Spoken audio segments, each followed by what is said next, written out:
Welcome to the Moon Men podcast. Does the moon actually possess such strange powers? Fasten your seatbelts. It's going to be a bumpy night. Moonlight is thought to transform some people into strange creatures to drive others mad. Ladies and gentlemen, we're certainly glad to be here tonight. We choose to go to the moon. 5, 4, We choose to go to the moon. 2, 1, 0. No, that actually, it looks good from here, but I'm far away. It'll be fine. The camera is for convenience. We're not going out of our way to make the cameras look good. That's true. Okay, wait. I'm gonna do like three fingers away. That should be good. I just don't know how I feel about having this so close to my mouth. That don't sound right. Here, I give you 4 fingers. I'm a fist and 4 fingers away. Okay, hold on. Before we officially start, you're in the mood, right? You're ready? Yeah, because I want to do this on you. Okay. Hold on. I gotta...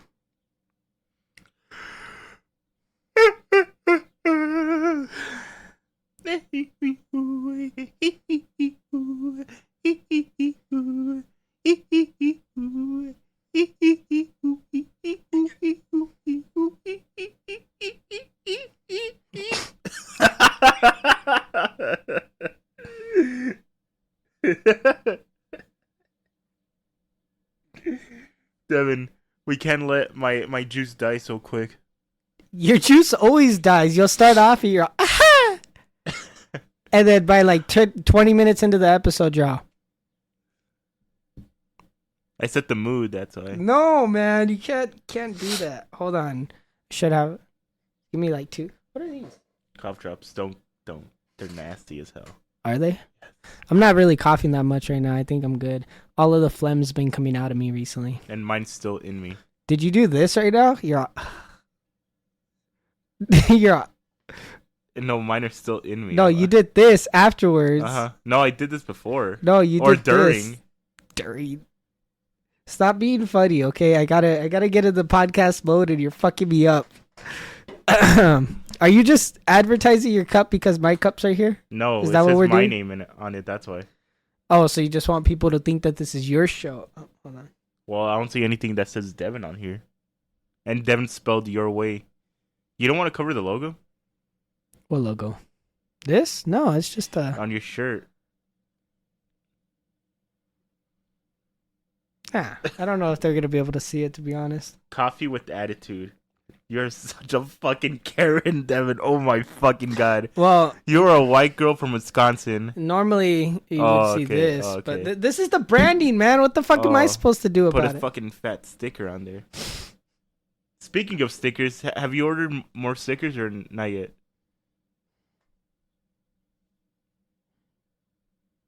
See what I mean? I asked him a question. He's on his phone. Okay, what? Sorry. Nothing. She's fucking me up over here Nothing. on purpose. Whatever. Making me want mac and cheese. So are we starting? Yeah, let me just adjust this. This is like... I think you good. should leave... Starting like from all now, of this? Like all of it. I would leave all of it in, but I'm concerned about like the audio only people. Because like a lot of people are going to be tuning into this blurry ass video, but a lot of people are just going to listen to it like a podcast. So if they're only listening, they're just going to hear the most random bullshit at the start of their day. I'll probably leave it in, or maybe I'll cut it in at the very end of the episode. I don't know. I'm gonna fuck with it. But yeah, you know what? That's what I'll. No, wait, because I fade in the intro. I'll figure it out, but I want to leave that in because you're making some weird ass sounds, and I don't think we've ever talked about the weird sounds you make on here. So I want people to know that Eddie makes weird sounds on the daily. Okay, what's this thing you want to show me? What? So this for the viewers, you can't see it. You whatever. It's a chicken. It's supposed to be a chicken. That was a chicken. It's supposed to be a chicken. It's supposed to Wait, I think I took a picture of it. I took a picture, but I want to see how it looks. That is not a fucking chicken, Eddie. In this instance, it is. Yeah, I did. Look at you. Can't even see it on the picture. I can't see it. So it's not a fucking chicken. So this is supposed to be a chicken. This is for the people who are watching. I'm painting a picture for the people who are listening. This is supposed to be a chicken, right? whatever I point at, you have to say what it is. Okay. So, Beak, feet, eye, what's the only thing that I didn't point at? the wing. There you go. Keep that word in mind. Okay. Now, say that word repeatedly out loud. Wing. While you're doing that, do this. This? Yeah, this. Okay. But say wing over and over again. Wing. Get closer to me. Wing. Get closer to me. Wing. Keep going. Wing. Hello.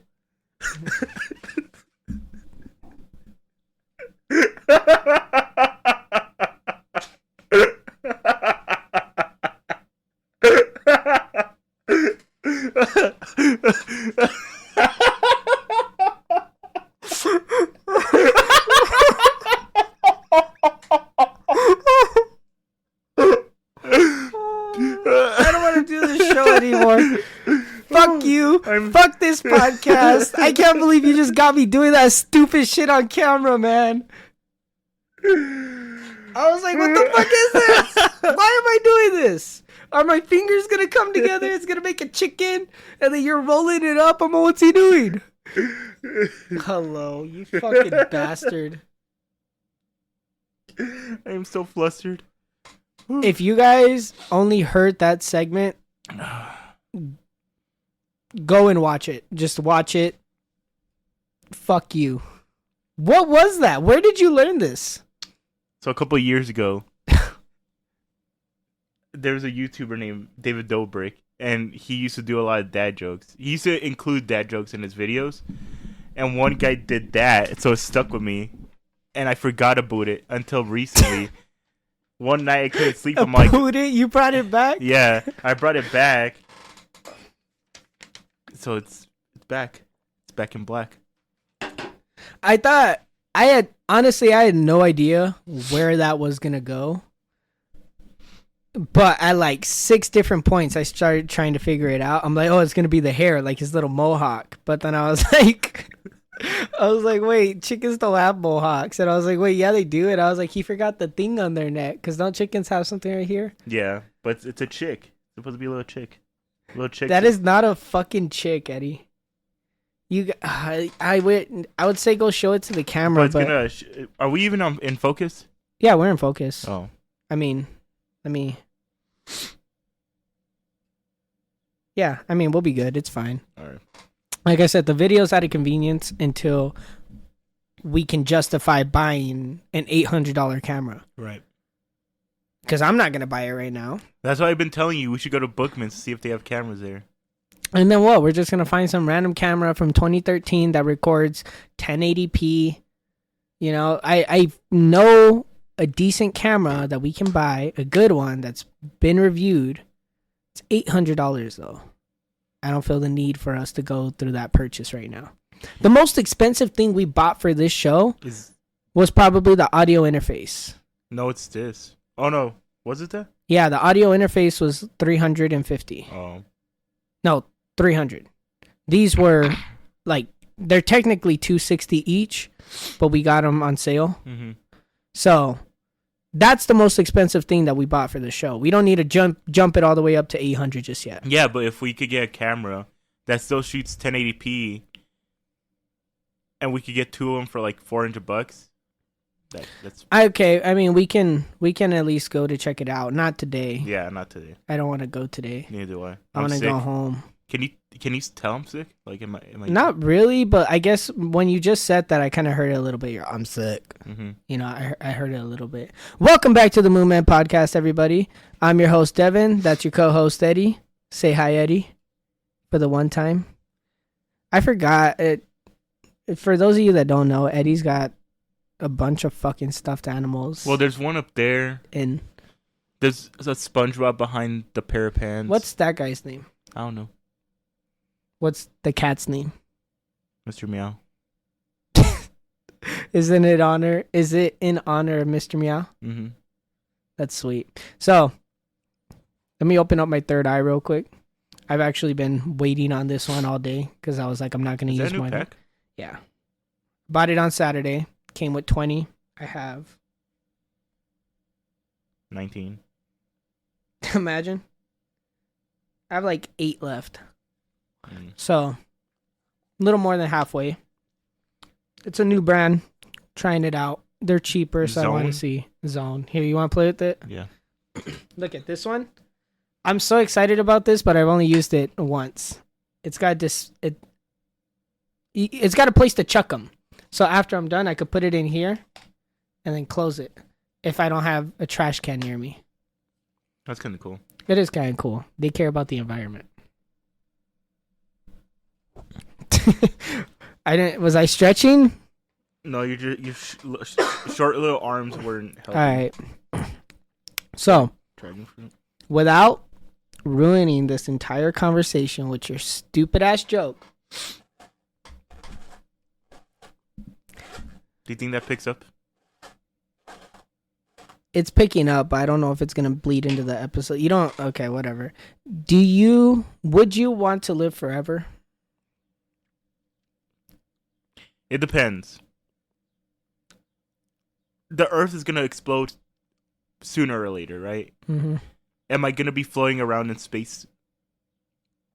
I think you're getting too technical with it because that's gonna happen in like. Because you say forever, so that I'm going towards forever. Yeah, okay, yeah, but at some point, assuming that you're living forever, you get to live out with humanity. We either die out, nuclear war happens, or, they make it to space. Mm-hmm. We become a spacefaring species, Right. Stop focusing too much on the future. I'm just... That's stupid considering the question. I don't focus past like the next 1,000 years, okay? Keep it realistic. Okay. When answering this. Like, because I've been getting a lot of, I guess, videos and articles and podcast episodes popping up talking about immortality and humanity's obsession with it. And I wanted to know, like, if you could, would you live forever? I want to say yeah. Really? Yeah. Because like the way I think of it is nothing can kill me, right? Yeah. Well, I guess it branches into another conversation, but in this question, sure, nothing kills you. Then I could be the person who could go explore space or explore the bottom of the ocean, and I won't face repercussions. But what if you don't die, but you still feel all the effects? Oh, so I'm just suffering? Yeah, so like what if they try to burn you alive and you're not going to die, but you still feel the pain of fire burning your flesh? Oh, if that's the case, or no. You wouldn't want to live forever? No. So you're telling me you would only want to live forever so that you could explore space for humanity? Yeah. What if you came back to a different planet? I could say that I explored past our Milky Way galaxy. No, what if you came back, like you left right now? Uh-huh. They sent out a probe or whatever. They put your stupid ass on it. They gave you some food if you need food, whatever. You go out into space. 100 years later, you come back. Everybody you know is dead, obviously. Right. But you're like, well, I'm going to come back and I'm going to report to whoever's there. You come back and the Earth is completely destroyed. Then I'll go back to wherever I came from or keep going further. Or what if you come back and it's like the Chinese government's taking over the world and now the most prominent population is the Chinese population. What do? I still report to whoever. What are they going to do? Kill me? No, well, you're a remnant of the United States. What if we got into a big war with them? What if you came back and Indians ruled the world? Then I'll report to them. You would just report. What if you came back and and they tried it was Planet of the Apes? Again, what are they going to do? Try and kill me? I just came back from space. What are they going to do? Why wouldn't they kill you though? They're like, what if they don't give a fuck about what's happening in space? You just said what if Okay, yeah, I'm only asking what you would do, but like to hear you say, "Oh, I'm just gonna report. I'm just gonna do my job," is so stupid of me. You're like, I'm just gonna report to them. Yeah, I'll be like, hey, I found another Earth over there.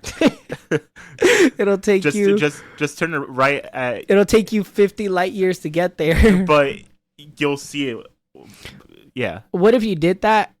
You went to this Earth, a second Earth, took you 50 light years to get there, 50 light years to get back, right? So it's like a 100-year trip, something like that. Right. I know the math's probably off. Fuck you guys. And then you're like, hey, it's over here. Take a left at Albuquerque, whatever, right? They go, and then they get there, and it's a completely different planet.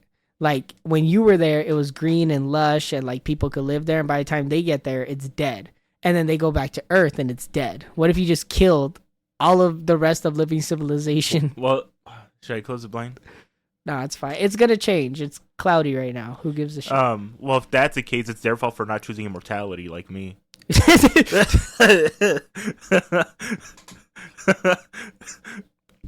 What can I say? They should know what to expect if they're gonna go travel. Yeah, I actually, funny enough, this all kind of branches into similar topics that I had, but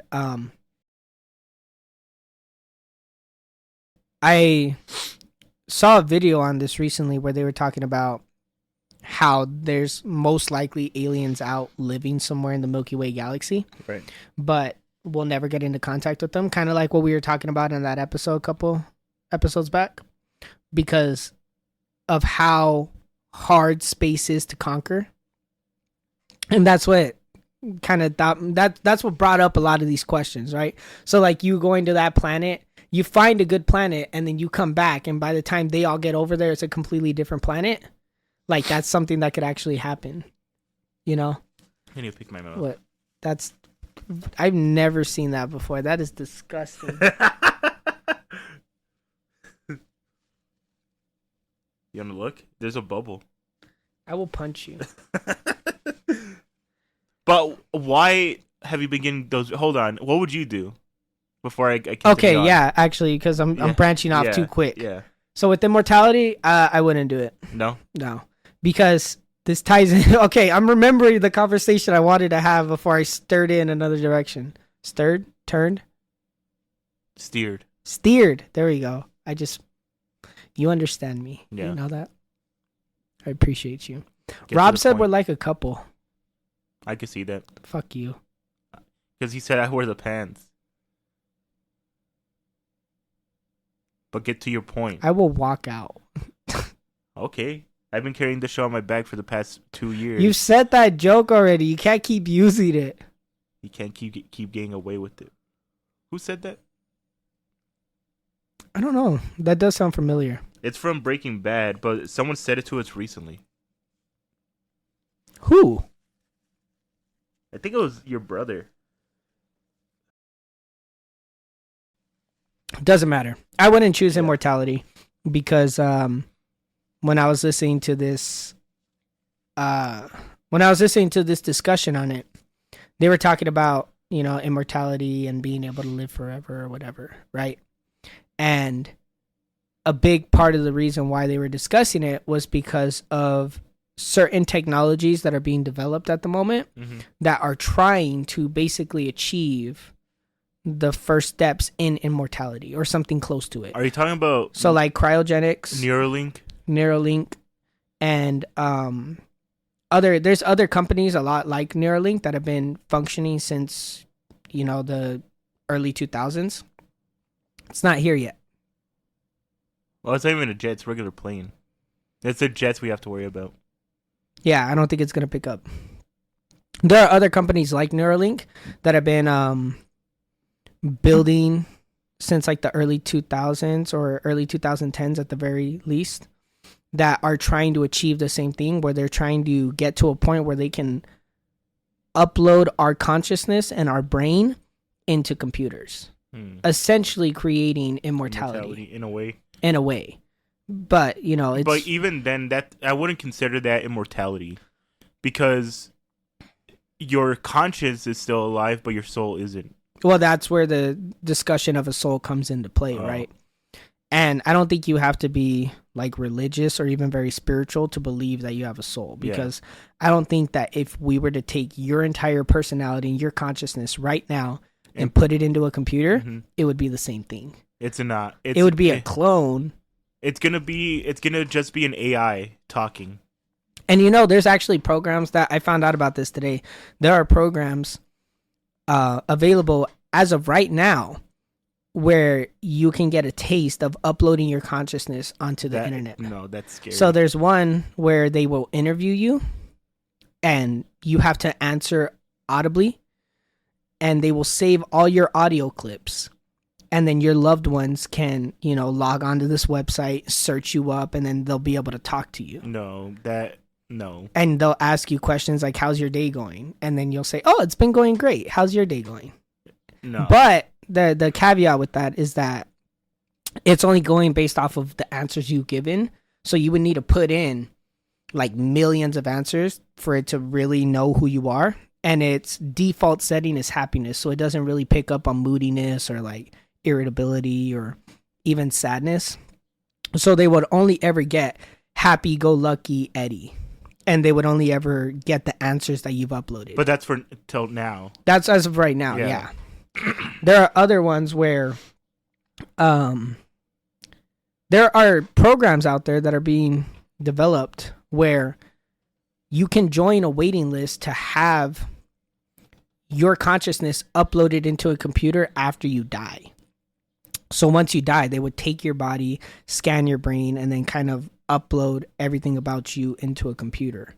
There's a lot of different companies and groups and organizations diving into this. But if they scan, like, let's say you die at 85, right? Mm-hmm. And they scan your brain, but you had dementia, you had Alzheimer's, you had all these different neuro diseases. Are they still going to get you, or are they just going to get a damaged version of you? I don't know. I know. Actually, I didn't even think about that, to be honest with you. I was thinking of it more from a philosophical perspective, because I'm hearing about all these companies and like what they're trying to do. And essentially, it just seems like all of these organizations and even governments are getting to a point where they're participating in a genetic arms race to see who can achieve that level of computer-human symbiosis the first. Well, yeah, because whoever achieves it first is going to have the strongest army. Yeah. Because if you could just program that thing to kill, that's it. Yeah, and that's funny because I actually heard another podcast discussing this new technology that's being developed where they can genetically splice your DNA with certain attributes as of right now to change things about you. And they can also remove things, right? It's a new science that's going on. I forgot exactly what it's called. I'll put it up on the screen here. But essentially what they're doing is they're going into your DNA and they're changing things and splicing things into it to make you better. It's like eugenics. They're doing that with babies, with newborns. They're doing it with babies too. And so they've already begun testing like on humans to the point where like if you have sickle cell, right, where your blood vessels aren't full cells, they're just like crescent shape or like a sickle. That's why it's called sickle cell. And it's basically like thin blood and there's a lot of health complications with it. They can go into your DNA and remove the sickle cell strand of DNA so that you can essentially be cured of it.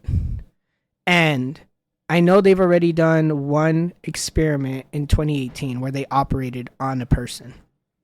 All of this that I'm getting in my feed is like leaving me with the question of what it means to be human in a sense, because you have all of these technology companies trying to get to a point where we can upload our consciousness and our DNA into computers. And then you got all of these bio companies trying to get to a point where they can genetically modify humans and make them like cyborgs and make them better and faster and stronger. And then you have all of these space companies trying to see if they can create ways for us to like go into cryo sleep so that we could travel the cosmos and all these different things. And it just seems like everybody's obsessed with like trying to expand and prolong their life, you know? And to me, like as a kid, I always thought about being immortal, not being able to die as like a cool thing. But now, I don't know if I would want to live forever, you know? I would want to live to at least like 150 years. Yeah, something reasonable. But that I would want to live to 150 years, but I just want to age slower. Yeah. So like, instead of me being 80 off, like fragile and shit, I'll be 80, but I'll have a 50-year-old body. That would be cool. I hope we can get to that point. I would like to expand our lifespan. Yeah. By a couple of years, maybe a decade or two. Because, like, let's say you're 110, you're just gonna be in bed all day. You're not gonna be. You're at that point. You're waiting to die. Well, there are some 100-plus-year-olds who are able to move. You know, but it's still like move around, dance around. Well, funnily enough, I ran into somebody who actually was taking care of a patient who was like 104, and then she passed like a week before we had our conversation. Right. And he told me that she was still like wandering around and walking around, and like he would go to look for her and she would be in another room like cooking, you know? So like it's rare, but some people are able to do that. But if that's the case, is it still morally wrong to change your body like that just so you can live 50 more years? You know, that's a good question. I didn't even think about the morals of it. Because morally, what those companies are doing is wrong. In my opinion. Yeah. Because humans aren't meant to live forever. They're supposed to die at some point. And then if they do get uploaded to a computer, they're not human. They're a sim character at that point.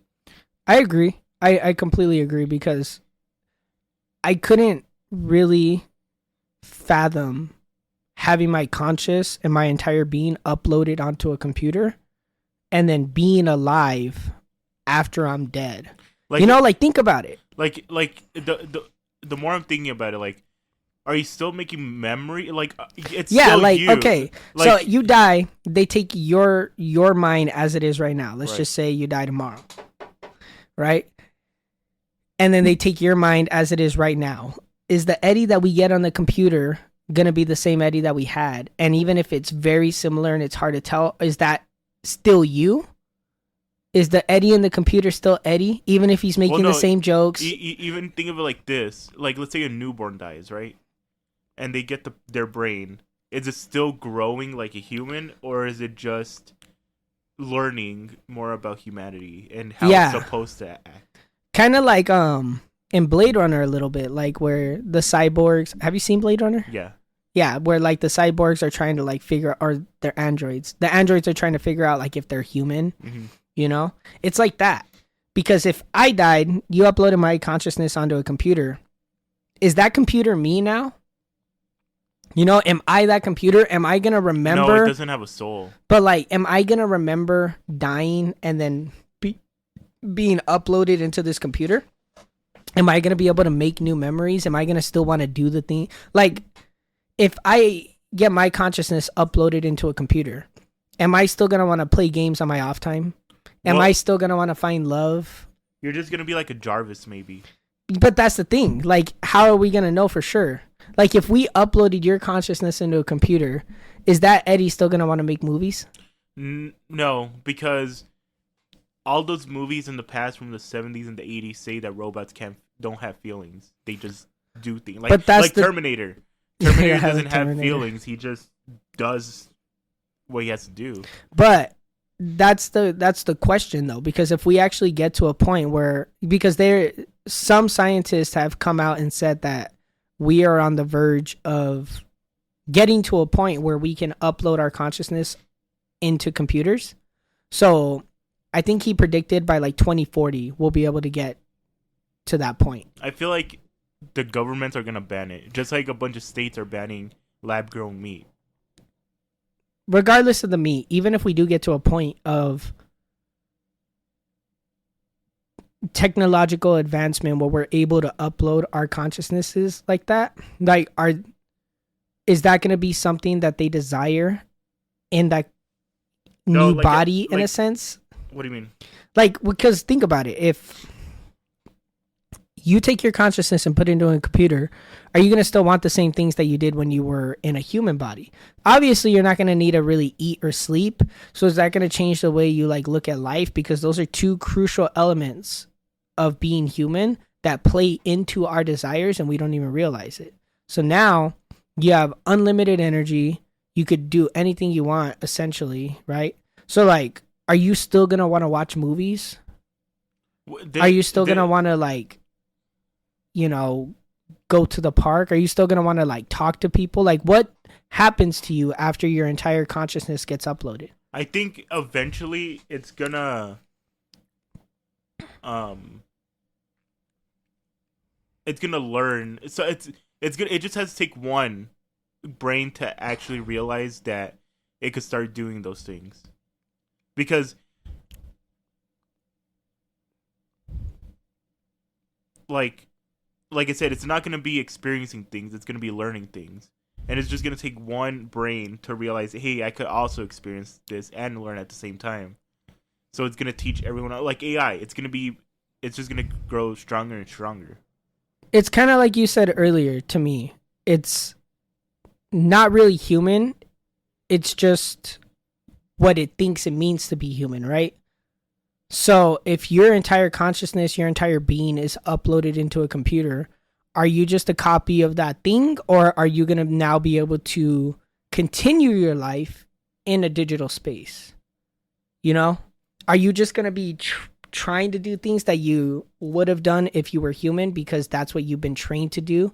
That's the data it received. Or are you going to be wanting to do those things because that's what you want to do, right? Like if they upload Bob's consciousness into a computer, Bob liked to write songs when he was human, and now Bob's a robot. Is Bob the robot going to write music because he wants to write music, or because the computer only has data of Bob wanting to write music? I think it's going to be... Because then at that point... It's going to need to write music. But you get what I'm saying? Yeah, but because that's all he knows. Also, Devin is getting too... Like, it still looks good. Like, if that Bob continues to write music... I was too far. If that Bob continues to write music, is it because the AI Bob wants to write music, or is it because the AI program has it written that Bob's gonna write music? It's gonna be programmed that he liked to write music, but it's gonna start learning other. I know what you mean. That's its foundation, but it can learn to do other things, right? Yeah. But is it gonna learn to do other things? Because I'm thinking about it, right? And I'm like, if it's a case where it's not going to learn to want to experience things or want to learn, it's not going to learn, then are we going to have to program what we want our artificial selves to be able to do? Yeah, I think that it's going to have to come with that. I think it's going to be up to the person's human. It'll be like, hey, we can scan your consciousness and upload it into this computer, but it's only going to do what you do now. It's not going to be able to learn what you want to do. So what are you going to want to do once you become a robot? And it's going to be like, fuck, well, what do I want to do now? You know? And then even if you want to do that now, let's say you're all, okay, I want to learn to do this, and I want to learn to do that, and I want to learn to do that. You upload it, you turn into a robot, and now you're living this new life. What if at some point you start having an existential crisis as a robot because nothing you do is satisfying you, but you can't articulate that you want to learn something else because all you're programmed to do is the things that you chose? No, like I said, it's not going to have feelings. But like, what if it does? What if your consciousness has feelings, but it doesn't have the soul to express those feelings? So now it's like, all I do is write movies, make podcasts, whatever, right? It's not going to get depressed because Siri doesn't get depressed. But you know what I'm saying? Or what if you end up being... okay, what if you're right? What if it's depressed and it doesn't know it's depressed? It's stuck and it doesn't know it's stuck. And now you are living trapped in this virtual world. Well, those are human emotions. You can't put human emotions to a robot. But that's what, like, we have to consider this now because it's a technology that's coming, whether we like it or not. Like I said, I think it's going to be up to like they say, let's say they scan the brain, right? And that person had depression. It's the user's probably going to say, exclude the depression, exclude all those feelings, and make sure that I only play music, I only write movies, I only make movies. And I could learn 5 more things, and then that's it. Okay, but that's my thing, right? So I want to play music, write music, make movies. Let's just go based off of that. Yeah. They get put into this new body. Their entire... it's the robot body, right? Their entire persona, their entire being is now different because of the experience they're living, which is different from human. They don't have to sleep, they don't have to eat. Their desires are different, but they can't express those desires. The only thing they're programmed to do is play music, listen to music, and write movies. And now they're trapped, and they don't even know that they're trapped. They don't even really know what's going on. All they know is how to do this, and something doesn't like feel right, but they don't know that because they don't have feelings.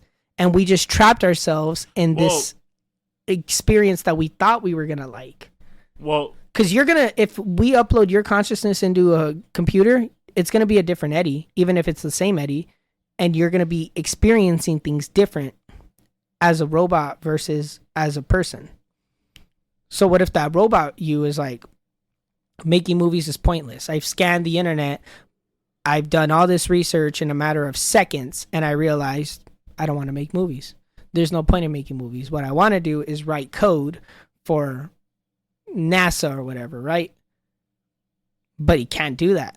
At some point in that giant computer that's housing your brain, it knows it in some small part, but it doesn't have the capabilities of like taking action and changing it.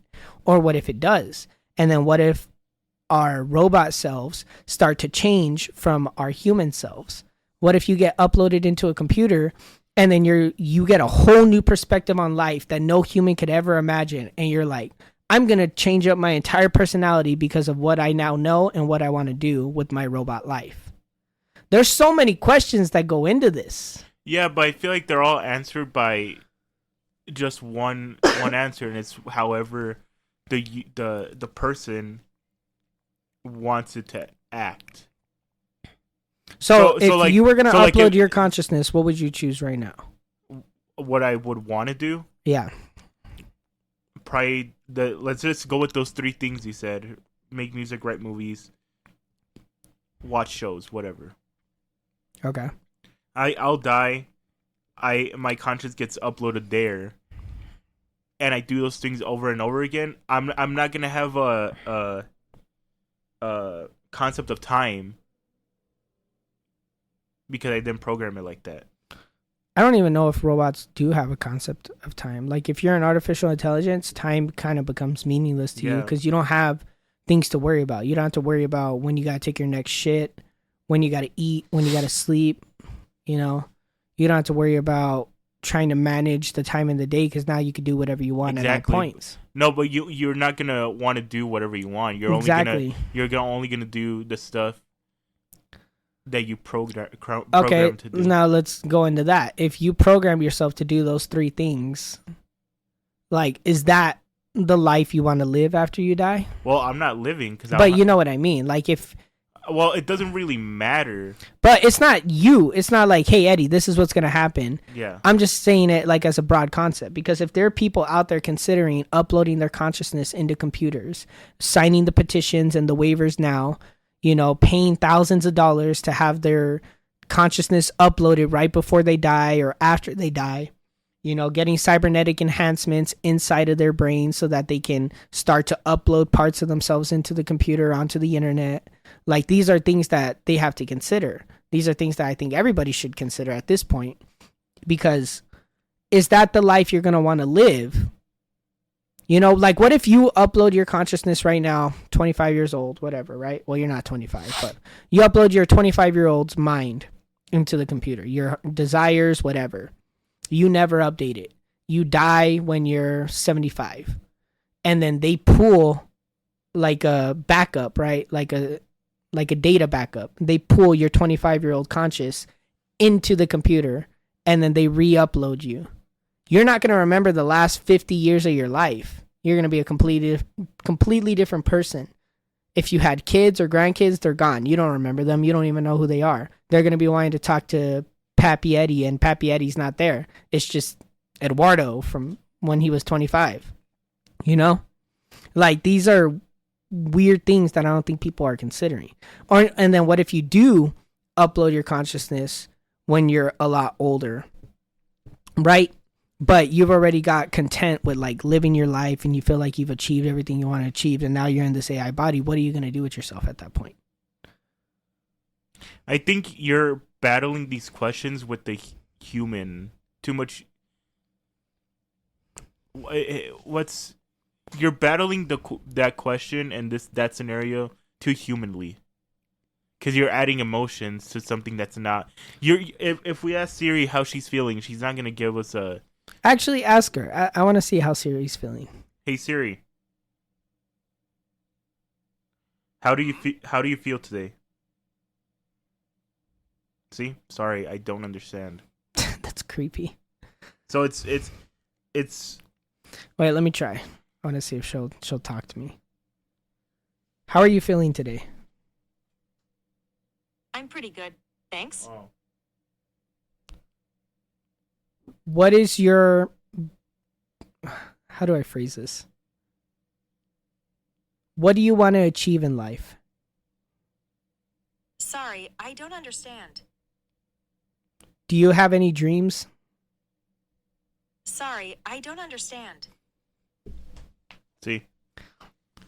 I'm bringing emotion and feeling into it because the reality that it seems like a lot of companies and humanity itself is going towards is a reality where we don't have emotions and feelings. Yeah. And so these are the things that I feel like we should consider. Because if all of these technologies and organizations are actually legit and they go on becoming serious endeavors, you know, if cryogenics becomes a serious thing where they freeze you or they cut off your head and put it in liquid nitrogen to revive you in 30 years, like, what are the side effects of that? What are the ramifications? How are you going to be on the other side? I guess you just have to wait and see. You know, and then that's where the morality of it comes into play. It's like, is this something that we should even consider? Or is this something that we should even put effort into trying to pursue? I think they're only going to start considering it after the first person went through it. Well, I mean, like with Neuralink, as of right now, people seem to generally be in support of it, from what I've seen. Yeah, but those people can still die, and their conscience won't get uploaded.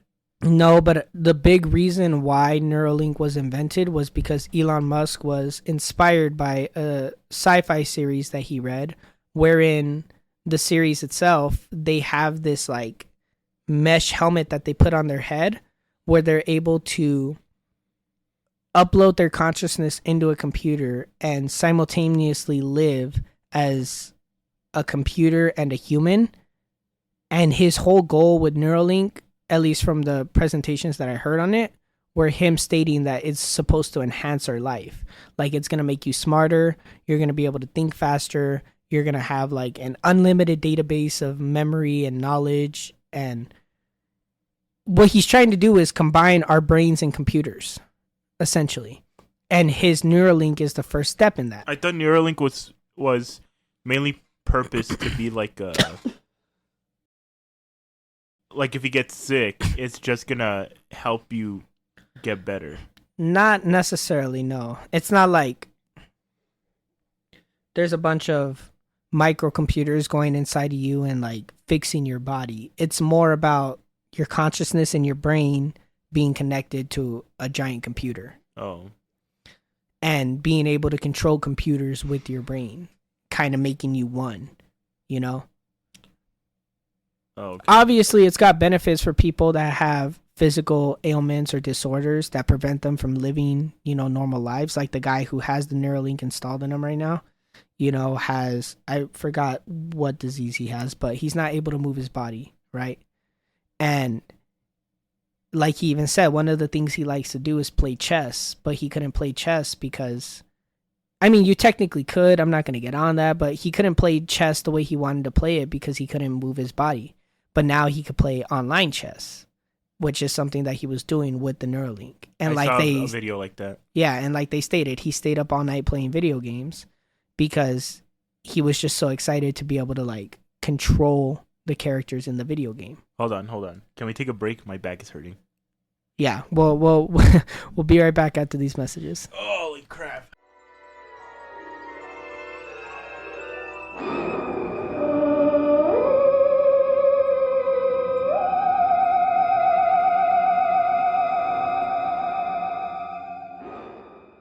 This episode is brought to you by our friends at BetterHelp. BetterHelp is a platform that allows you to find and speak with a therapist in a way that fits you and your needs. Whether you have some things that you feel are holding you back, or you just need somebody to talk to, BetterHelp offers you the support system to approach your struggles however you see fit. They have remote therapy sessions that can be done through call, text, or even video conferences. Plus, BetterHelp works with you to find a therapist that fits you. So, if you're interested in taking the first step towards self-improvement and starting therapy, use code MOONMEN to save yourself 10% off at checkout. That's code MOONMEN to save 10% off at checkout. Thank you again to BetterHelp for supporting the show.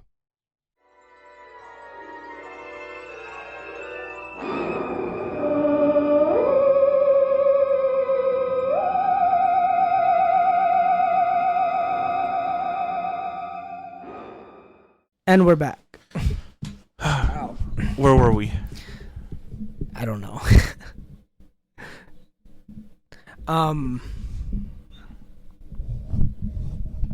Very futuristic episode. Very futuristic. This actually also ties into...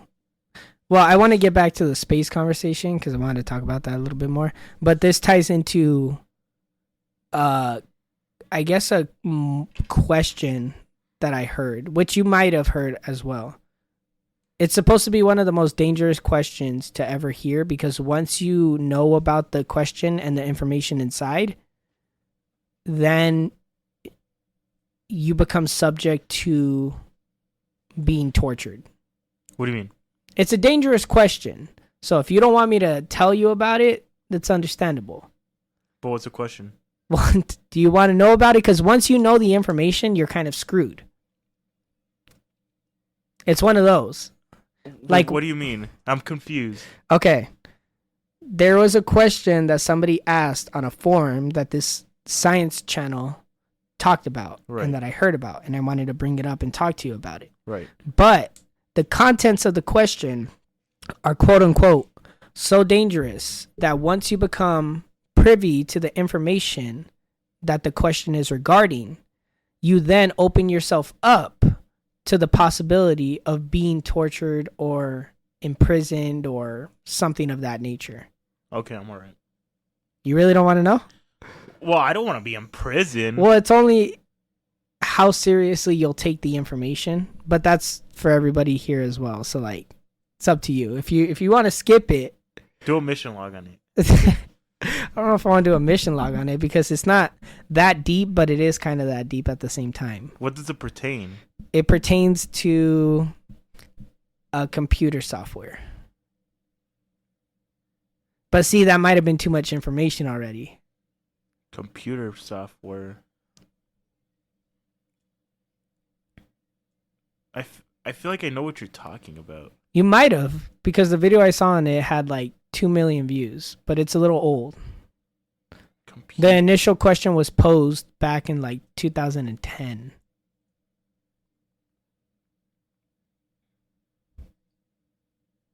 All right, you have no choice. I'm just going to tell you. Everybody else, if you don't want to know, skip to this timestamp. I'm putting in the video right now. It's not that deep, but it also could be that deep, just depending on your beliefs. Ready? So, this question was proposed in a forum in the late 2000s to early 2010s. I'm not sure exactly when. And essentially, this guy theorized a potential outcome for humanity and technology, right? So he said, if we continue to develop technology to a point where we create an artificial intelligence that has its own emotions and its own like thought process, right? And its sole goal was to optimize life on Earth and humanity as a whole, then we would open ourselves up to the possibility that all of us could be persecuted. Because in this situation... Oh, wait. It's starting to come back to me. Keep in going. this situation where we have an artificial intelligence that's supposed to optimize life on Earth, right? what's it going to do? It's going to figure out all the best ways to make life and humanity and just everything in general better. And one way to do that is to weed out all of the things that are holding us back. And so if this amazing technology is supposed to go and make everything better, then one of the first things it's going to do is persecute and kill everybody that didn't advocate for this AI's creation. So if this AI's sole purpose is to clean up everything, and it's like, I didn't want this thing to be created, then it's going to kill you because its sole job is to make everything perfect. And you're trying to get in the way of the thing that's making everything perfect. Yeah. So now that you know this, it's theorized that if you don't advocate and try to do what you can to help this AI be created, then when it eventually is created, it's going to register everybody that's alive at that time. And it's going to say, you didn't try to help me be created. You didn't try to help me exist. And my sole purpose is to clean up everything. So because you're not trying to help me clean up everything by allowing me to exist, I have to kill you. Because now you're in the way of me cleaning up everything. Am I losing you? No. But how far are we from that? I don't know, but I heard it and I thought it was extremely stupid. Like, I understand where they're coming from. I understand the theory. I understand the concept. But I thought it was extremely stupid because it stated that you would need to go out of your way to help this AI be created. So it's basically you're serving a false god. Well, in a sense, you're not. It kind of actually reminded me a lot of Christianity, right? This question. Because I understand where they're coming from. You're supposed to advocate for this AI to be created and do what you can to make this AI exist. Otherwise, you're getting in the way of its primary function, which is to clean up everything. If you're trying to stop the thing that's supposed to clean everything, then obviously it would kill you. But what if you don't try to get in the way of it, right? What if you're just like, yeah, I want it to exist, and then you go on about your life? Is it still going to kill you? Yeah, because he didn't help create it. And then what are you supposed to do to help create it? Learn coding? I don't fucking know. Exactly. It's a weird question. But then if you dive deep into it, it would say you're supposed to create AI. You're supposed to learn coding and create AI to create me. Right? And the weird thing about this question is the more people hear it and the more people hear it and the more people think about it, the more likely it is that it's going to happen. So every time you share this bit of information with somebody, you make it that much more probable because there's always a slim chance that the person you tell ends up being or telling the person that it's going to be who's going to end up creating this AI. And then once the AI is created, I'm pretty sure they said it was a basilisk in the original thing, but that's too hard for people to picture. So I'm just saying AI. Once this AI ends up existing, then everybody who didn't go out of their way to help it exist is dead.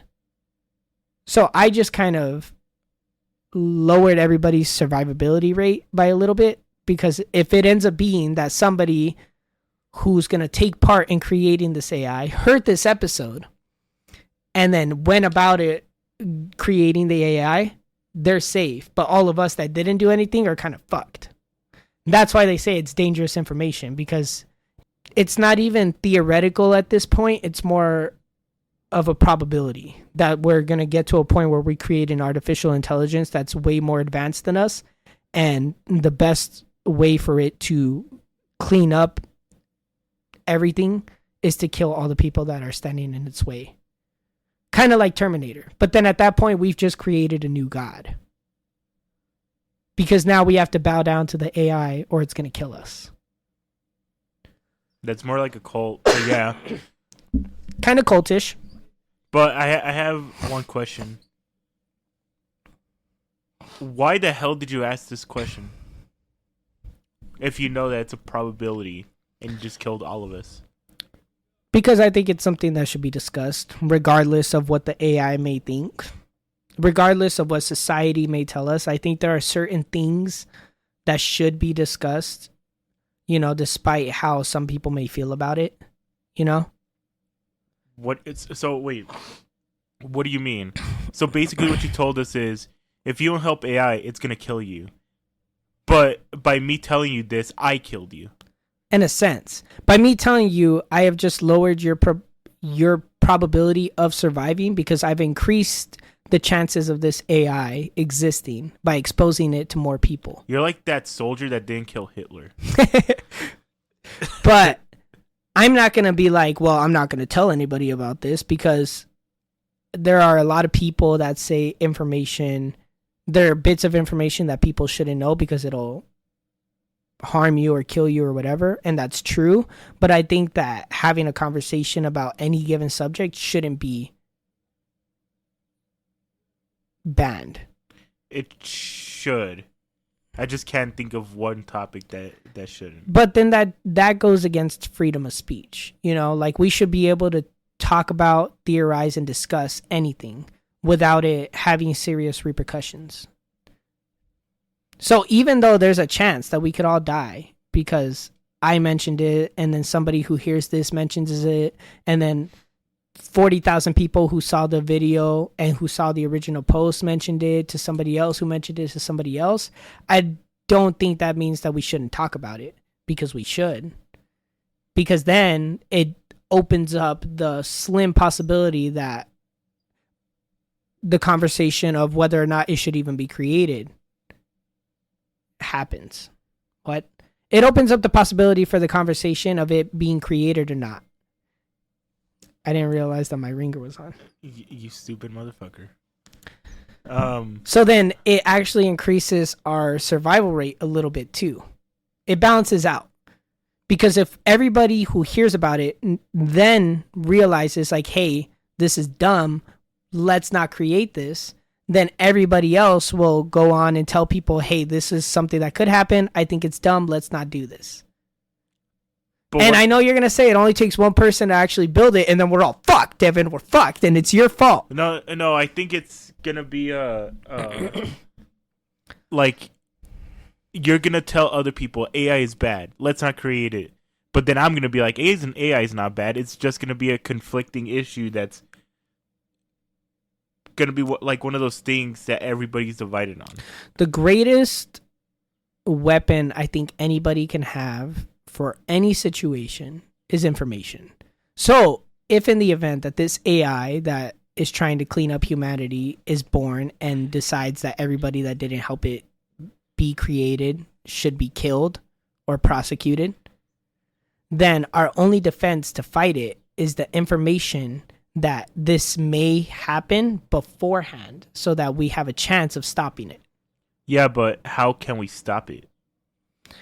If more people are aware of it, then people who No. Like, give me a legit answer. If more people are aware of it, then people who are in higher positions of authority and power who will sign off on a lot of the things that need to take place for this to happen have a chance of hearing about the negative repercussions. And then at that point, it's just whether or not they decide to use the information. But at least the negative repercussions are out there. At least there's a chance that the people who will sign off on it can hear it. But let's I know you're going to be like, well, give me a specific... I can't think of a specific thing. No, like, so you're basically leaving it up to those people's hands. Mm-hmm. But what if the person who creates that AI knows that they're signing off that it's illegal to do it, but does it anyway, and it kills everybody? Then what was the whole point of... Yeah, that's what I mean. It's dangerous information, Eddie. Yeah, so I think regardless it's going to be created, whether or not it's legal or not. Yeah, there's always that chance too. Like, heroin's bad, but yet everyone's doing it. Like that's a very good good counter argument. Like it doesn't matter if it's illegal; they're gonna do it anyway. Yeah, but I think it's different if they know that it's not like a slow death or you get a good high from it or something like that. I think it's different if they know that you'll just be killed. Okay, drone strikes are banned from war, but yet Israel's doing or whatever. Are drone strikes banned from war? Oh, I don't know. There's certain things that are banned from war, but they still do it anyways. Like the shotgun. Fun fact: did you know shotguns were banned from clearing out trenches because it was during World War II. Derman said that it was inhumane to use shotguns in the trenches because it killed so many people. It might, yeah, that might actually be inhumane. But it's coming from the same country that gas chambered people. That's true. That's true. That's a good point. Like, who's gonna stop the person who created AI to just let it loose? So you're basically telling me I shouldn't have brought this up. Yes. Yes, I'm definitely telling you that. Well, I mean, we're fucked now, because even if I decide to cut this out of the episode, which I'm not, sorry, everybody, but you chose to listen to this. I told you could have skipped it. Even if I decide to cut out this part of the episode, we're still fucked, because now we know. So now we would need to go out of our way to go help this AI be built. No, and that's okay. the same for everybody listening to this. And if you say, no, I'm okay, it's going to know that you didn't help it, and now you're dead. Yeah. And if it takes place in the next 10 years, 2034, this thing's created, I don't care if you got a movie coming out that year, you're fucked. Yeah, but like you said, we're going into a world that's turning emotionless, and I don't want to live in that world. So take me out. I don't care. You know what? I'm with Eddie on this one. If the way the world is going isn't the world that I want to live in. Exactly. So like, if that AI is designed to make the world better, but yet the world is gonna be emotionless, take me out. I don't care. One sniper shot right here. They didn't see it on the camera because you did it on the wrong side. Right here, but on the other side. You want it on your left side? Right side. Right side. Yeah. Oh, I'm getting fucked up. Yeah. It kind of did remind me about Christianity, though, in our discussion about it the other day, because it reminds me of... Are you okay, bud? Yeah. What's wrong? I'm scratching my eye. I know, but you took a deep breath and started freaking going. See, you're red now. I'm just tired, man. I woke up tired. I slept for like 9.5 hours straight. I closed my eyes and woke up. I was Me just too, dude. heavy sleep, right? Me too. And I woke up and I did not want to get out of bed. I forced myself. I was like fighting. It's just been a weird day today. But it kind of that whole discussion with the AI kind of reminded me of our discussion with Christianity that we had last week. Right. Because it reminded me of the way that I used to believe, which I was telling you about, which is like you have to be very strict with. This is my personal belief. I'm not telling you this is what it is, okay? Eddie made it clear that sometimes I come off like I'm trying to tell people how to believe. This is what I thought, okay? This is what I believed. I'm not saying it's right. I'm not saying it's wrong. I'm just telling you. We good? We good. Okay. So I thought you had to be on the straight and narrow 100% for you to qualify to get into heaven, right? And I know they say once you accept Jesus Christ as your Lord and Savior, you'll be fine. You could accept him 30 seconds before you die. And yeah, I believe that you could accept him at the very end of your life. And if you mean it, you could get into heaven. But I also believed that you couldn't accept Jesus on a Tuesday afternoon at this church and then go sin later that day, repent, and then continue that whole cycle for your entire life without ever really trying to be on the straight and narrow and then get into heaven. And I referenced quotes in the Bible that said, not everybody who thinks they're going to get into heaven is actually going to get into heaven. And it left me with this fear when I was a Christian of always making sure that I was staying on the path so that I would qualify to get into heaven, which is kind of like with the AI, right? And to me, before I heard that question, Christianity was the most dangerous thing you could ever learn about. Because once you learn about it, you have the obligation to follow it as true as you can Otherwise, you're not going to get into heaven. And like I said to Eddie, I think it's weird that Christianity is one of the only religions in the entire world that everybody will hear about at least once, right? Almost like you have everybody at least gets one opportunity to join the right side. And they'll reference it once you die. You'll be like, but you know, I nobody ever like told me to become Christian, or nobody ever like pushed me into Christianity. And he'll be like, God or whoever will reference like, you've known about us, you've known about our beliefs, and I've shown you like 80 different signs. You only saw the one sign, and you never saw it as an opportunity to join our side, essentially. And so me, with this AI question, that's what it kind of reminded me about. No, it reminds me more of a cult. Because cult leaders go out of their way to harm people and kill people just so they could be worshipped. Well, I don't think they go out of their way to do it, but it's a side effect of it. I don't think any specific cult leader wants to kill somebody just to be accepted. But they will resort to that. Well, there's cult leaders that make people believe that they have to fuck their wives in order to get into their heaven. Or yeah, but it's just because a lot of them are sick and twisted individuals. Like Midsommar. Remember that one? Yeah. Where the cult leader said, we have to kill you in order for the rest of us to survive. But don't worry, you're going to get into heaven if I kill you. Yeah. So it's... I mean, like, I'm not going to say that cults don't kill people because it's a very clear case. I just lost my entire train of thought. There's been countless incidences and historical events that we can point to where cults are killing people. But I don't think that's the go-to. I think it's a byproduct. I think it'll happen, and it can happen, and it has happened. But I don't think that when cults are initially being formed, it's ever with the intent of killing people. It just usually gets to that point. What's that one cult that had the most suicides in one day? Or like in one group? Jamestown? Is it Jamestown? Yeah. Where like everyone took poison? Or no, am I misremembering? Everyone took poison, and there was like 150 people who died, including the leader. Yeah, I know exactly what you're talking about, but I'm pretty sure I just misremembered the name, which is embarrassing. Let me pull it up. Jonestown. Okay. Jonestown. I'm not that far off. I was thinking of Jamestown from the Pioneers. Oh. You know Jamestown, Pocahontas, all of that. Never mind. It doesn't matter. Is that for... Now I gotta double check Jamestown. I'm fucking myself up over here, Eddie. But yeah, I recently saw a picture... Oh, crap. It's my mother.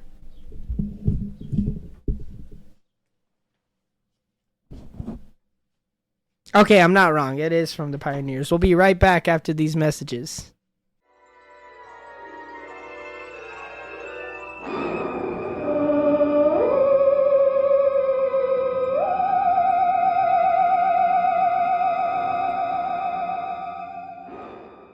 And we're back.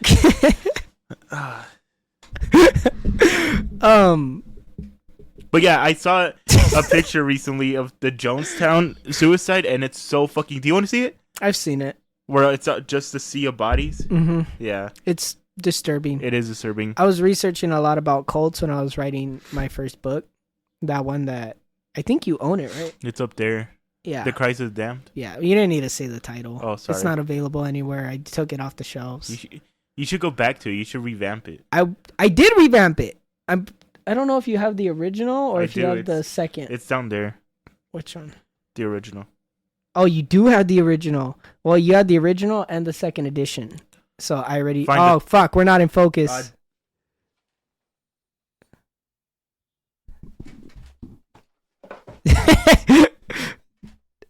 There you go. Now pull it back. You pulled it back too fast.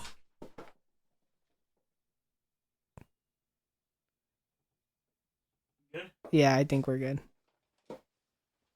Okay, we're good. Yeah, you have the revamped version. So I already revamped it. I'm not going to rewrite it a third time. Okay, you should write something similar then. I mean, don't get me wrong. I wanted to because I know I could write it really good now. But I don't know if I want to. I don't know if I want to. I mean, I do. You know what you should write? You should write a sci-fi book. I don't know. I thought about it. I was looking at the Ready Player One book, and I'm like, he should write one. Well, what do you think about the sci-fi story that I read to you last time? The one where we were doing the story exchange. It was good, but that's different from what I'm trying to tell you. Because that's just an alien attack. Yeah, but like that gives you a vibe of the sci-fi, right? Do you think I could write in that genre? You could write a monster attack, but what I'm trying to tell you is write like an incredible true story. No, like a Ready Player One. I don't know if I could, only because my primary genre is horror. We'll make it like a psychological. Yeah, well, I thought about it, and I thought of different ways of doing it. I just haven't executed. I've taken a break from writing up until you and I did our little story exchange. I hadn't written in like what? 4 months? No, I think it's like 8 months. Oh. But I'm taking like a little break. Like I haven't read in like, excluding some audiobooks that I've listened to here and there, I haven't read in about a year. You know? But I'll listen to audiobooks pretty occasionally. I just taking a little break, you know. I was shoving it all into my life all at once, and it kind of burnt me out. Oh, okay. That's understandable. That's understandable. I don't have any plans to stop writing, you know. I know I'm going to continue writing and reading. I just don't feel like trying to force it into my life because I talk about it, you know. I've read dozens of books, and I've written like a good 8 books. You should try making a comic. I thought about that. I actually did think about that.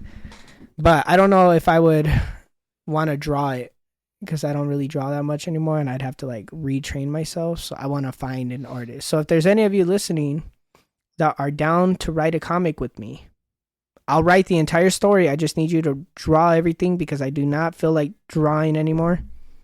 Hit me up. Let me know. Serious inquiries only. But you said you had some topics. Was math created or discovered? Discovered. It was discovered? Yeah. Math is the language of the universe, and that's what we use for everything. That's how we figure out, bless you, that's how we figure out everything about everything, you know? Whenever you're trying to discover, like, I think I asked you this before. I don't know if I've asked you on the show. How do you know something exists? I think you asked me on the show. And the answer was by weighing it or something like that. You're close. It's by measuring it. Yeah. You can only prove that something exists once you can measure it, right?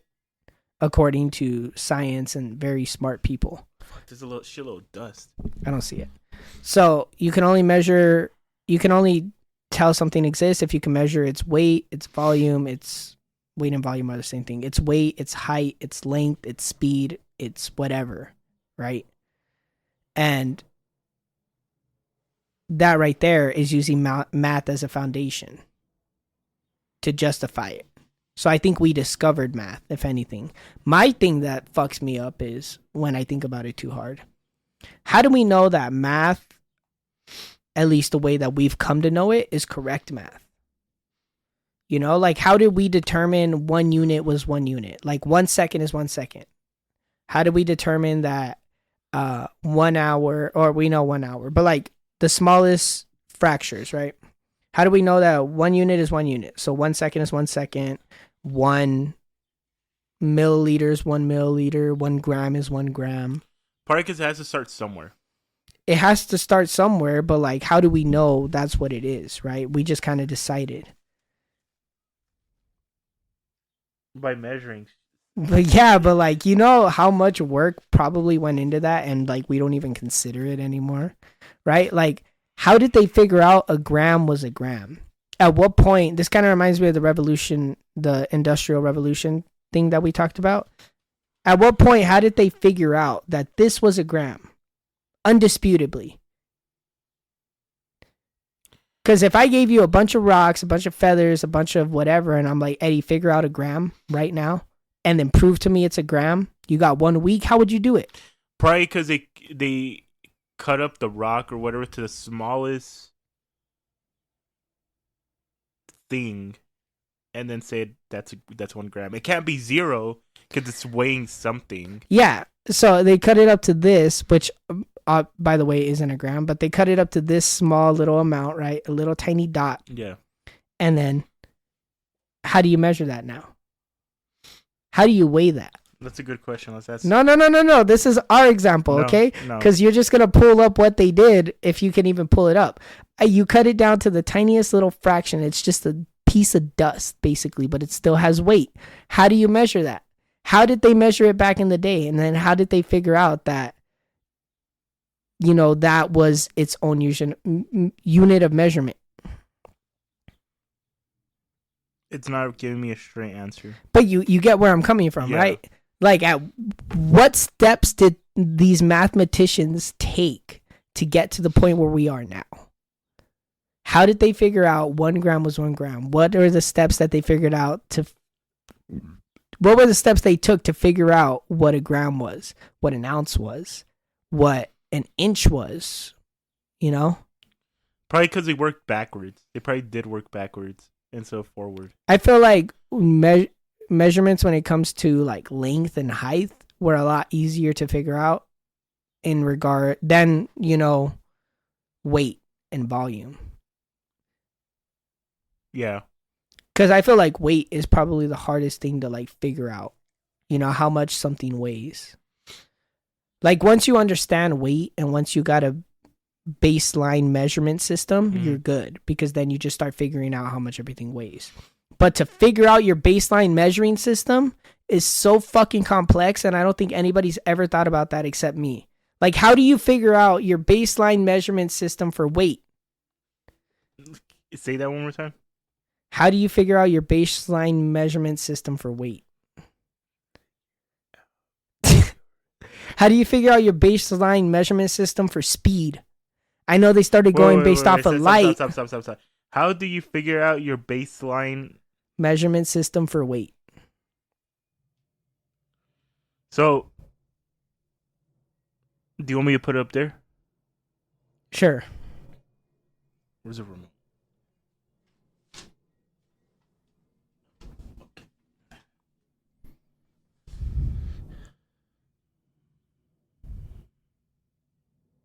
This is a very scientific episode, huh? Yeah. You're right. I don't know what you're gonna bring up, but I know once you bring it up, I'll be like, oh yeah, there's no way for you. Well, I feel like a lot of your questions could be answered by the simplest form. Are you gonna read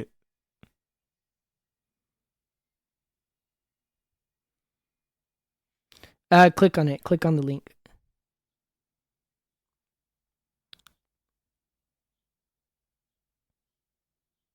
Wait. Go up. I'm reading. Are you reading the first paragraph? Yeah. You want me to read it for you? Yeah. Okay, let's see how many of you can follow along. A baseline measurement method, also known as the before measurement, is data that was taken before any actions were applied to its instruments. This can be used by medical staff. An example of this is the current weight of someone who is preparing to start a diet. The visual weight chart shows the effectiveness of the diet. It displays the difference between the baseline and the after measurement. In various types of psychological and behavioral therapies, baseline measurements are used to track improvement and differences. Yeah, I know what a baseline is, but I'm trying to figure out how you would establish your own baseline if you didn't have anything to go based off of. So before, we had a baseline measurement system for speed, for weight, and for length. How did we figure that out?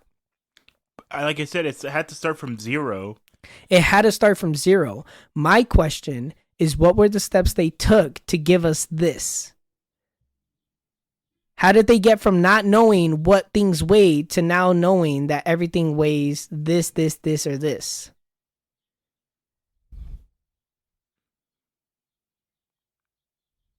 No. Like, I know the invention of the scale probably had something to do with it. and then they were able to like cross-reference a lot of the data that they had.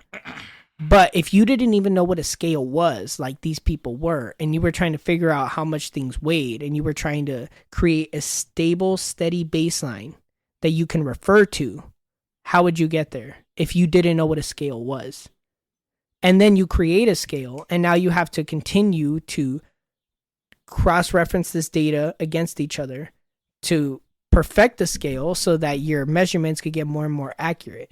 But that process itself, especially if done by one person over the course of whatever amount of time, would probably take years. And I don't think people give that enough thought. Like I said, I think you're overthinking it, and it's such a straight, narrow answer. I just don't know how to put it into words. Like, okay, even disregarding weight, how would you figure out a baseline measurement of speed? If something's still, then that means it's 0. That's 0. And then if it starts a little bit, then it's probably 5 or 1. And then 10, 20, 30. It's going to keep going. 1 what? I don't know. I guess Exactly. I think it all depends on the label. It's so difficult, though, because now you want to say miles per hour, right? Kilometers per hour. Hold on. How can we word it? I don't know how to word it. Like I said, you're overthinking it, but we could word But like that scenario, right? How do you figure out, like, if we're living in the 1400s and I point to a bird and I say, Eddie, how fast is that bird flying? And you don't have anything to refer to. You don't have no unit of measurement to refer to because it hasn't been invented yet. How would you tell me how fast that bird is flying? And I want a precise answer. The Troy system. The Troy system? Don't worry about the spelling. I know I messed up the spelling.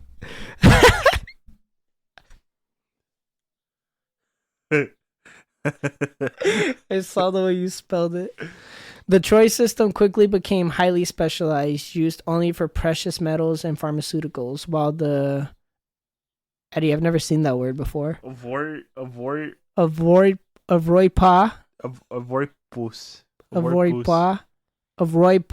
Pound. No, Pound. Avoirdupois. Pound was used for everything else.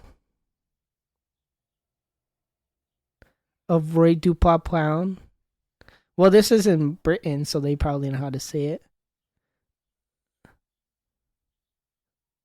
Alicia, can you tell us how to say that? Variation in the same unit for different commodities was characteristic of medieval times. Oh, that makes sense. Told you.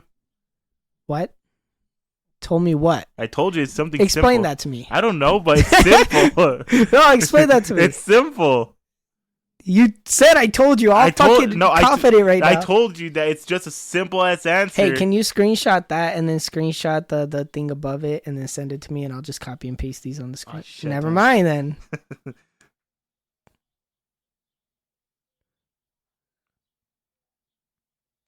Cool.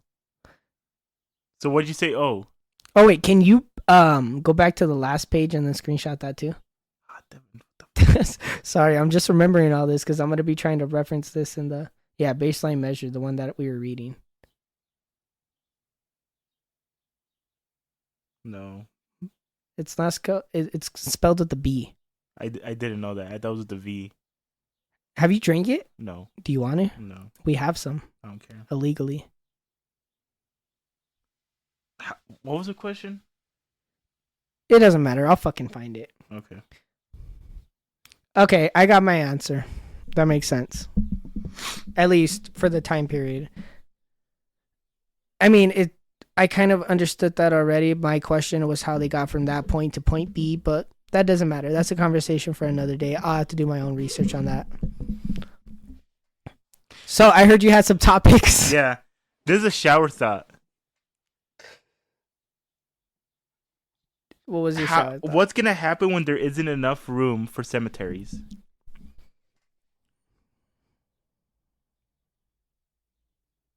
What are you talking about? So, like,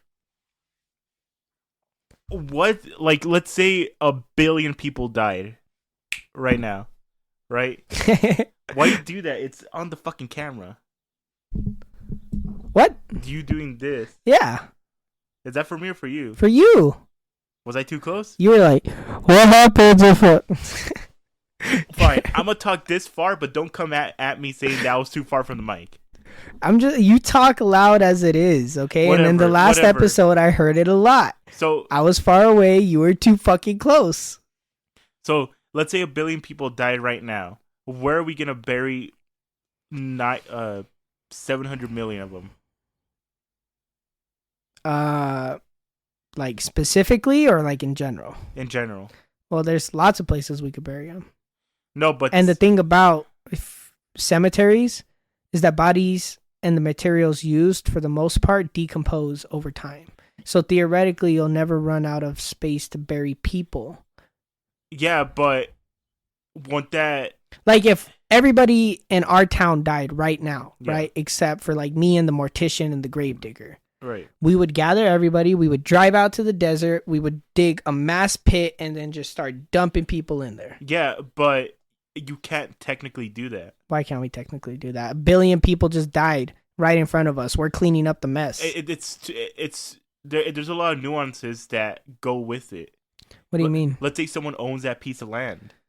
You just dumped bodies on their But land. in your original question, you said 1 billion people on the earth die. Right. Then we find somebody to buy the land so we can start burying these people and we just do a mass grave. One mass grave? Well, not one. We'd probably need like 3.5. No, because I thought the whole point of cemeteries was so the bodies could rest. That's the point of cemeteries. But in an unlikely scenario like this, where a bunch of people are dead and now we need space for a bunch of dead people. But that's what I'm trying to say. Like if we're trying to bury all these people and have them be laid to rest. Yeah. Well, I just thought of a coffin system that I'd like to introduce you to. It's called the triple decker coffin. Essentially, you just dig a big ass hole in the ground and then you layer the coffins on top of each other. And then on the top, you put a gravestone that has every person's name and date of passing. But isn't that disrespectful in a way? Not necessarily. They're still resting. They still get their own little space. And then shit, you could even put a ladder in case one of them wants to jump up out of bed and go for a walk, you know? No, but my thing is, because what the guy was saying was like, people who've died after like 150 years ago, they're fucking dirt. So let's dig them up and put someone new in there. I wouldn't do that, you know. Well, technically, we don't even know where some bodies are buried, so we could be doing it unknowingly. But we could even do something like the catacombs, where we just have like a giant underground labyrinth of like places to bury people. I don't know. I think everyone deserves like an individual spot. Yeah, so we In could the do it dirt. like the catacombs, you know, where this little hole could be yours. All you got to do is die. You know, this little space right here. We'll throw in a pillow. Yeah, but my thing is, after a certain point, cemeteries are gonna get full. So Technically, they're already full. not all of them, but I understand what you mean. Yeah. But do you understand what I mean? Yeah. Kind of. Like, it's not really as big of an issue as the guy on TikTok was probably making it seem. Because like let's say we have one cemetery here, right? Mm-hmm. And we have 2 spots left, but 3 people died. Where do we put the third person? In another cemetery. There's only one cemetery in town. Well, then we extend the cemetery. We can. Everybody owns the land around it, and the government owns the land around that. So where do we put them? And they want to be buried. We can't cremate them. Then we go to the front of the cemetery where the walking path is. We dig down right there. Kind of like Minecraft. We go down, down, down, and then we go to a layer underneath the cemetery, like 16 feet down, maybe 20 feet. And then we excavate that entire area, create a little catacomb. So what you say is instead of going out, we dig down? Well, you eliminated the possibility of us going out, because I was going to say, well, you know, just extend the fence a little bit. Plop them right there. Welcome to your new home. See, I never thought of it like that. Like someone could get dug further underground. Yeah, I mean, if you, Like in the basement. yeah, you know, then they're really chilling. You know, they're really hanging with the skeletons down there. Yeah. Like, I could think of a way. Where we modernize the catacombs, right? And it would be extremely expensive to do, but let's just say we had this entire underground facility, right? Think of this like Minecraft in a sense. And then you have this walkway, and down this walkway you have all of these like little doors, and every door is just like a glass door where you can look at a coffin where somebody was buried. So boom, boom, boom, boom, boom, turn, boom, boom, boom, boom, boom, boom, turn, boom, boom, boom, boom, boom, and then you could eliminate the space problem. And then you run out of space on this layer, boom, add a second layer, add a third layer, add a fourth layer, and then you keep going down, you know, to where it's almost inconceivable to go down, and then boom, expand outwards. I think the reason why they don't do a catacombs is people steal the bodies. There's that, but if we modernized it and we had these like door things that I'm thinking about, then they wouldn't be able to, or it would be extremely hard to. And then we could also have like security cameras and shit like that. Didn't they steal Lincoln's body or Lincoln's skull or something like that? I don't know. That sounds familiar, but that also sounds like Jumanji. It sounds like very fictionish. I don't know. I don't know. I don't know. Did somebody steal Lincoln's skull? I think so. I know they stole a president's body. That's just weird. It's like that guy who stole a body and kept it in his apartment for like 2 years and dressed it up as like a girl and danced with it. That is weird. You ever heard about that? No, he has issues. Yeah, I forgot exactly how he came upon this dead body, but he took it home. He did everything that he could to keep it alive. He kept his apartment freezing. It was rotting. It had rigor mortis. It was decomposing. And its face was falling off, and he put a wig on it, he put it into dresses, and he put jewelry on it, he sprayed perfume, and he would dance with it. And actually, the day he got caught, some guy saw him dancing in the window with a woman, right? He saw them dancing in the window, and then later that day, they went to go find him or the girl or whoever. Don't know the details, I forgot. But then when they walked in, they saw a corpse sitting on the couch, like, and they're like, "Oh fuck, this guy's not right in the head at all," you know. You know, there's people out there with some weird ass fetishes. I saw a clip that some dude was attracted to balloons. Eddie, Devin, what is your weirdest fetish? I was gonna ask you what your weirdest fetish was. You first. I asked you first. And it gives me time to think about mine. Oh, wait. No, I got one. What is it? Oh, wait. No, I got another one. What is it? Oh, nope. You go first. I'm thinking of some, but you got to go first. But, like, I don't know. Like, No, you know, because you're about to ask for clarification. But just whatever, man. If it's your fetish, it's your fetish. People can't hate on you. As long as you're not, like, stabbing people. I guess I like shoulders. What? I like shoulders. What? Am I talking to Theo Vaughn? What the fuck are you talking about? You like shoulders? I don't know. Something. She's got some nice shoulders. She's Like- got some shoulders on her. Like when a chick is wearing like Spaghetti strap? a spaghetti strap or a tank top, and you could kind of see like this, and then it's covered, and then it's the you know what this part, The nape of her neck? like just this entire thing. Yeah, well, her shoulder. Yeah. I don't know why, but I don't know if I would classify that as a fetish, but I guess you could. Like, if you wrote it into your movie like Quentin Tarantino does, with his feet. Yeah, if you like put in like a lot of shoulder shot, I doubt people would notice that, Yes. honestly. But like every movie, I gotta have one shoulder spaghetti strap. strap. I gotta have some shoulder showing. What's yours? Because you really put me on the spot, and that's the first thing that came to mind. You should have had it ready since you were gonna bring this up to begin with. Well, that's how I was gonna ask you first, and then I was gonna go based off your answer. Oh, well, it's not shoulders. I'll keep it in the same ballpark as yours.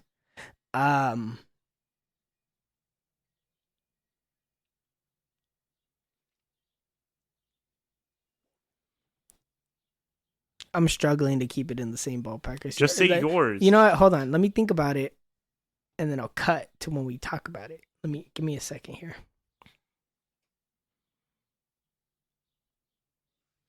You know, I like me some lips.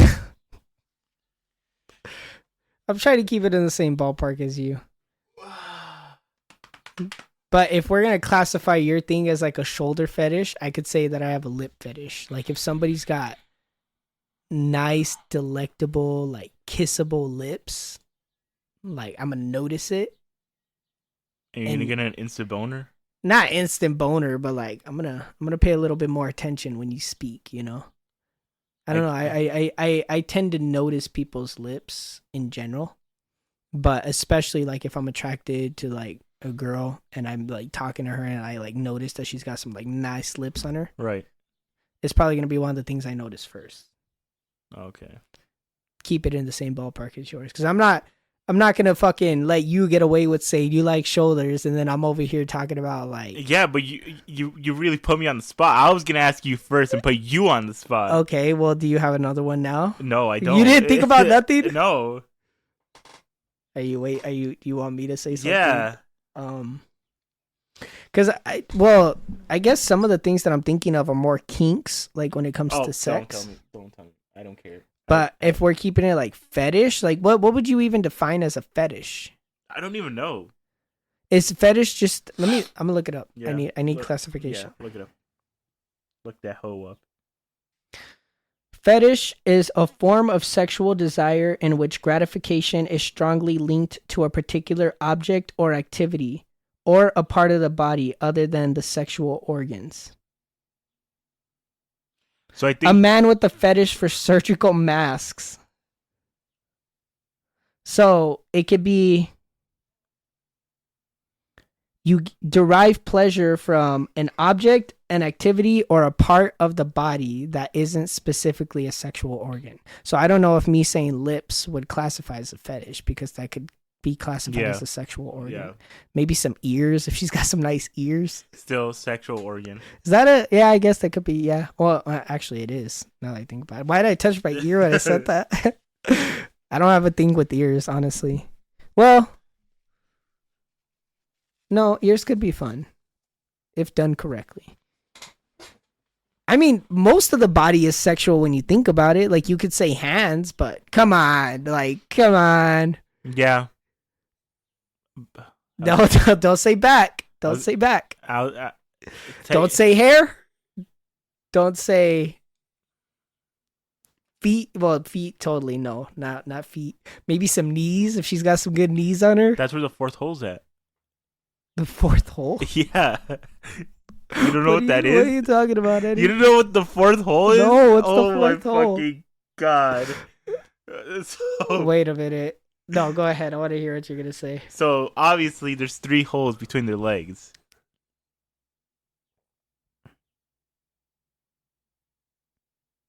Between the legs? Yeah. What are you talking about? Whatever. Well, yeah, I guess technically. Okay, but no. I know so you're not no. being technical.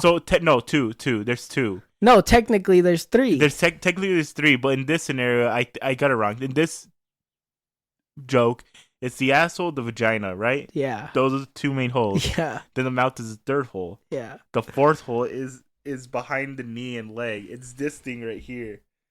So guys can. That's what I was thinking. Yeah. Yeah. No, I've never heard that. You've before. never heard No, that? Wow. no. Must be a virgin joke. No, it's not. It's a cultural joke. You fucking Swine. swine. Yeah. Hey, open the blind. I got super dark. I look like the creature again. Like I'm all hiding back. I'm like wearing a black shirt too, so it doesn't help. I'm all like. I got one more topic and then we could call it. Wait, now I need to think of another. We got to at least throw one more fetish in there. No, now we that don't. We got No, we better... don't. No. Well, because now we can throw objects in there. So, like, some weird guy out there like surgical masks. No hate.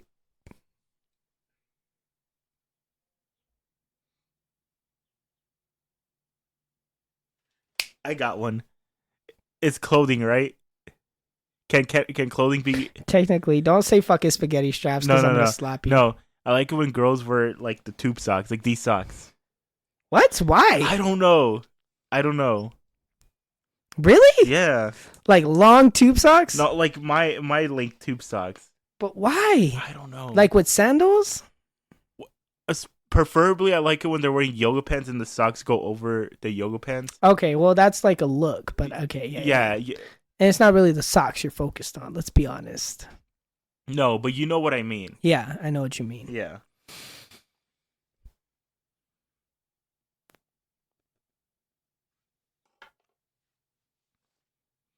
I'm thinking about this way too hard. I don't know. I'm just gonna say.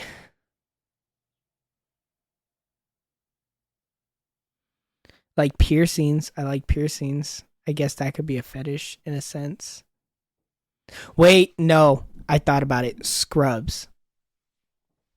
Scrubs, Eddie. I wonder why. Since you were in the same ballpark as me, and I said clothing, you said clothing. Oh yeah, that's true. Yeah. Wait, what do you mean you wonder why? Scrubs are hot in general.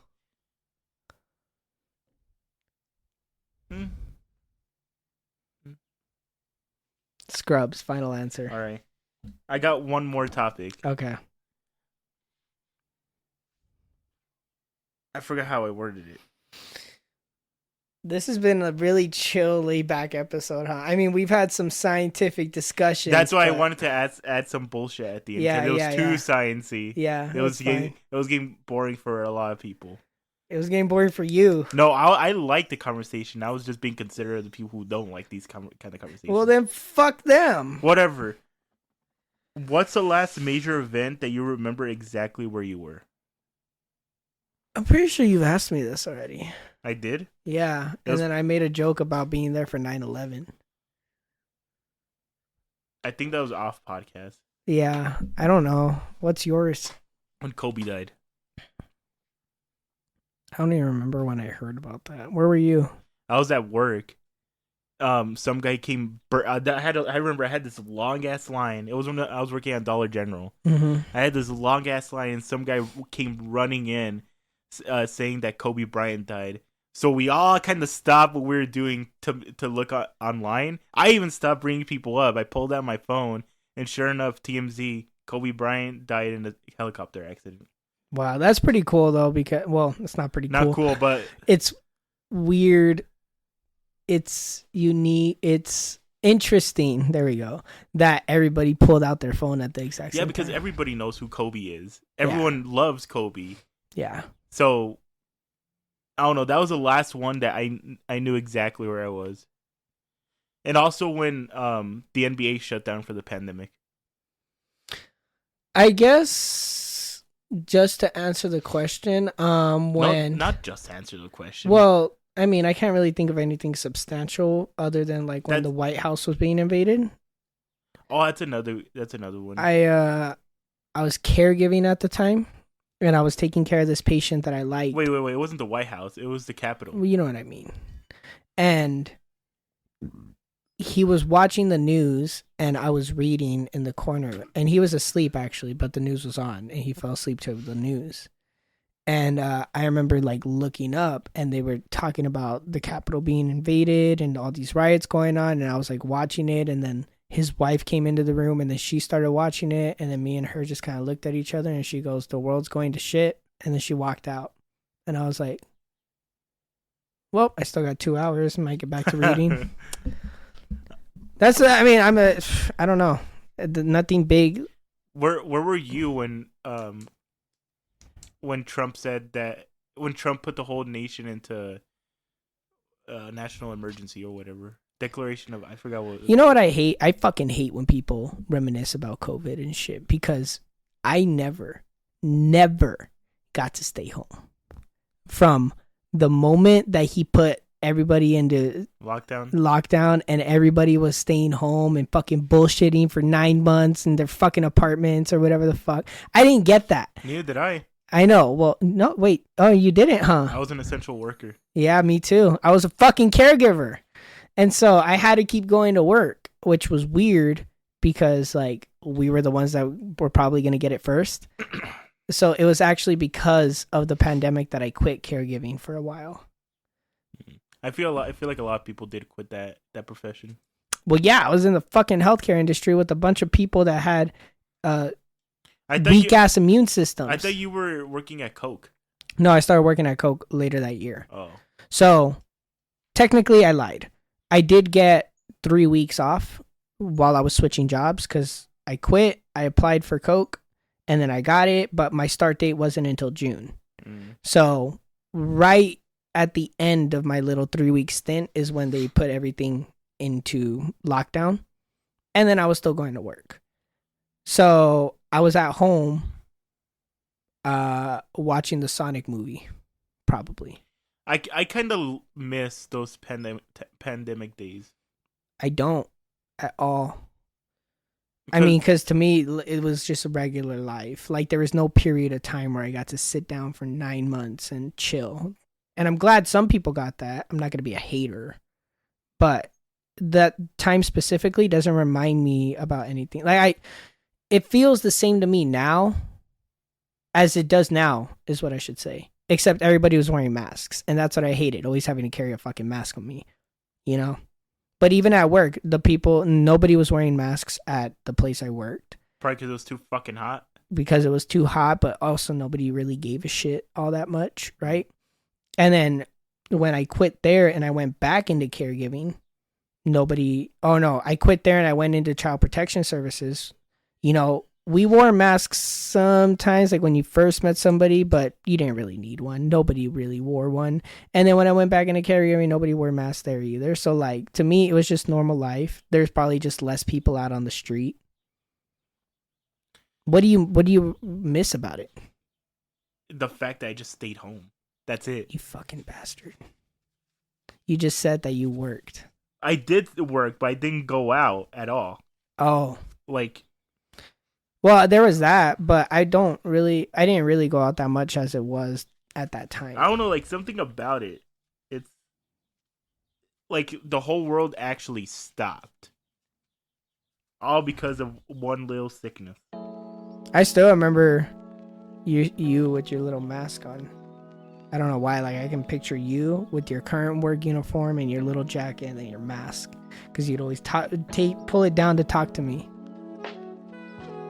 Your little black mask. I never mind wearing the mask. The mask, I didn't mind it, but it did piss me off because it pissed me off when people made a big deal about it. Yeah, like if you went into a store and they said you couldn't go in until you had a mask, and it's like, you're really gonna make me walk back out to the car to grab a mask? I was never that guy, but if my manager was around, I had to be that guy. Oh.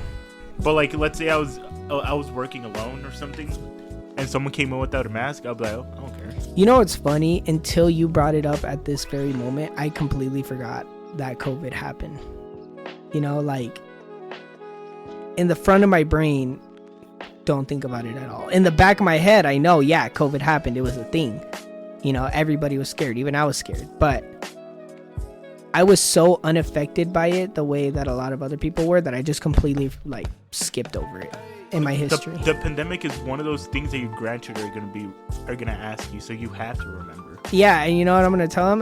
They were a bunch of fucking bitches. Yeah. I was working the whole fucking time. Look at me, I'm still here. Yeah. They also say don't drink hose water, but now I'm strong, you know? Yeah, the pandemic was a cool, weird, and sad time. Cool, weird, sad time. That's a perfect way to describe it. All right, I think we should start winding down because I'm getting tired. I'm on the verge. I've been trying to keep my head together for this episode, but I am beat, Eddie. I'm so beat. Devin, I don't care. I only care about the show. No, you don't. You don't care like I care. Yeah. And I don't care right now, so I know you don't care right now. Let's just end it like I'm ready to. Can you go pause it? I guess. All right. Thanks everybody for listening. We really love and appreciate you. Oh, we actually are going to do the big conspiracy episode next week. We had to push it back by a week because of research purposes. But next week, we're going to be doing the big conspiracy episode, so prepare yourselves. Eddie,